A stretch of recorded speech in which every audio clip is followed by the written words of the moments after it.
There's a certain kind of silence that settles over a ranch when the wind dies down at dusk. The animals have quieted. The sun's just melting behind the hills. And for a few precious seconds, you feel like the world is finally still.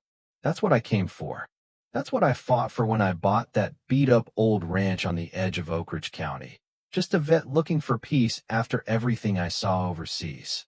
I wanted something simple: sun on my face, dirt under my nails, and the sounds of life that didn't come from traffic or sirens. So I built it with my own hands. Fenced the pasture, patched the barn roof, even gave my goats names like Pebbles and Tater just to remind myself that joy didn't need to be fancy. I never asked for neighbors. I never asked for permission. I just wanted a place where I could breathe again. But it turns out, peace ain't something you just buy. Not when there's a homeowners association that thinks it owns everything the sun touches, and not when the people running it think they're above the law. It started the day I came back from town. I'd gone to get feed and mail and stopped for ice cream with my niece. We were maybe gone 2 hours tops.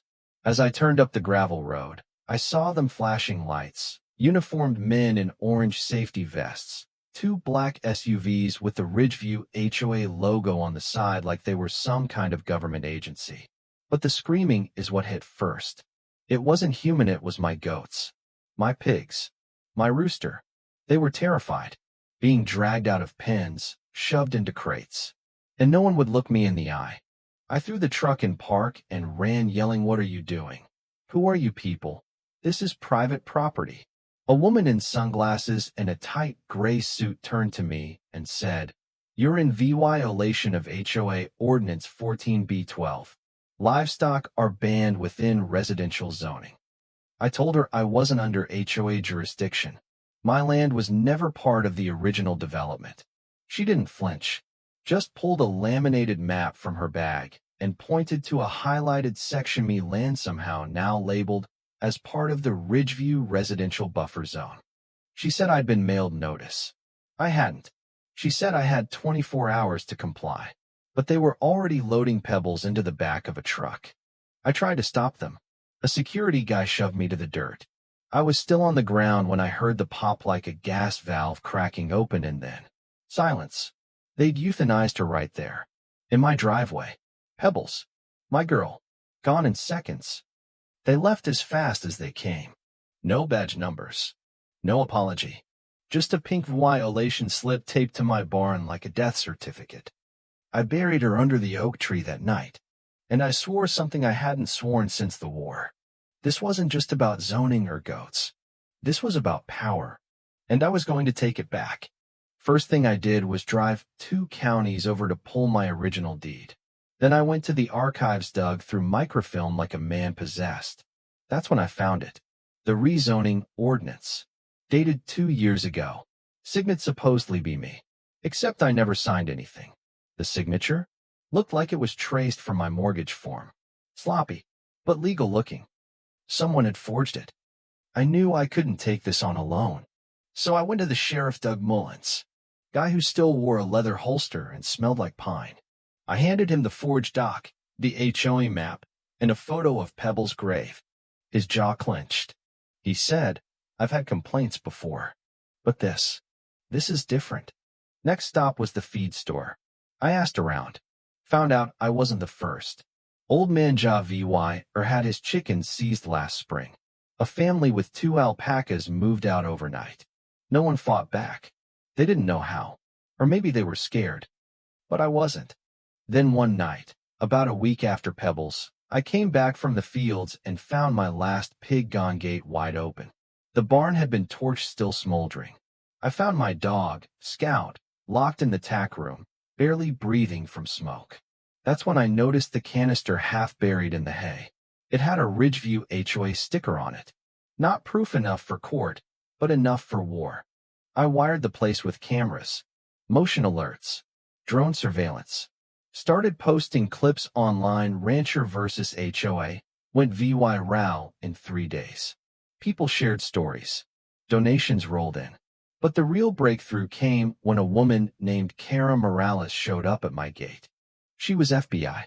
said there was a multi-state investigation into corrupt HOAs exploiting zoning loopholes to force land transfers.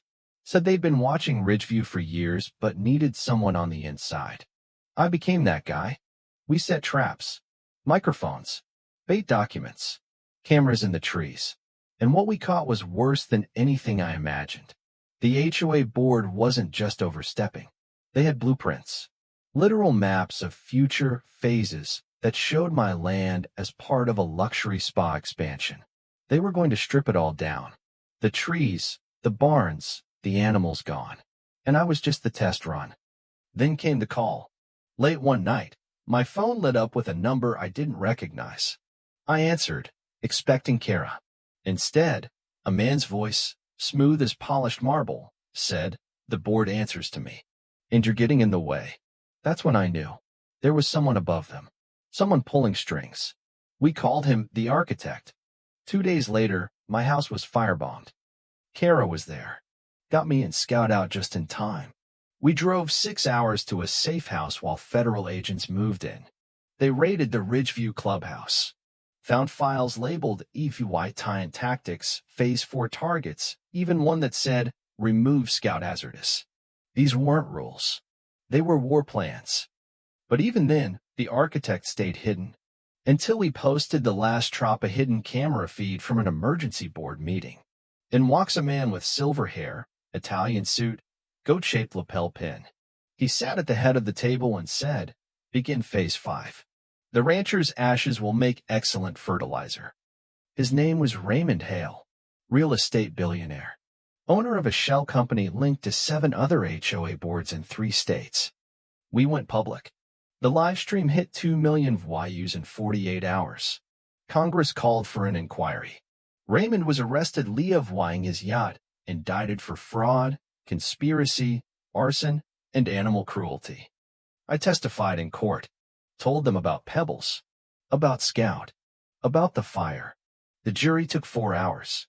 Guilty on all counts. Now the HOA's been dissolved. Kara got promoted. Doug's running for county judge. I rebuilt the barn with help from neighbors I didn't even know I had. We put up a small statue near the oak tree, just a simple carved whiting of a goat with wings. Pebbles deserved that. One day, a little girl sighting the ranch asked, "Were you scared?" I thought about it. About the night I watched flames lick my porch. About the weight of Scout's body in my arms. About standing in court while men in suits called me a liar. Yeah, I told her.